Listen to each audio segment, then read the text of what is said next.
अस्सलाम वालेकुम दोस्तों, अनोखी कहानी है 786 के नए एपिसोड में मैं आप सब दोस्तों को तहे दिल से खुशामदीद कहता हूँ।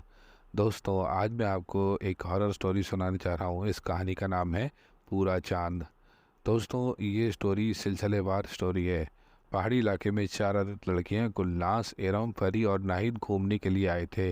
ये लोग यहाँ रात के 8 बजे तक पहुँच गए। यहाँ आते ही बुक किए हुए होटल में इन लोगों ने अपने नाम का कमरे लिए और अपने नाम के कमरों की चाबियाँ ली। चाबियां लेकर ये सारे के सारे अपने कमरों में चले गए। होटल वालों ने इनको एक अदद गाइड भी दिया था। आज की रात और कल का आधा दिन आराम में गुजर गया। फिर 5 बजे तक करीब के इलाकों में गाइड के साथ घूम लिया। 9 बजे तक सारे होटल वापस आ गए। फिर अगले दिन इन लोगों ने पहाड़ियों पर चढ़ने का प्रोग्राम बनाया।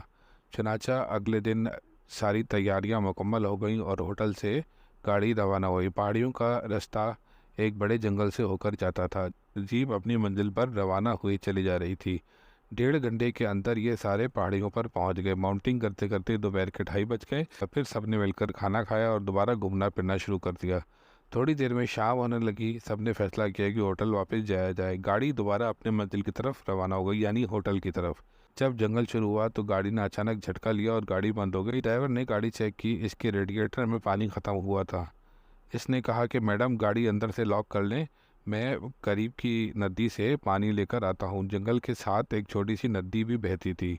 ड्राइवर चला गया। गुलनास ने गाड़ी लॉक कर दी। दोस्तों, अब तक के लिए इतना ही। ये थी पूरे चांद की पहली किस्त।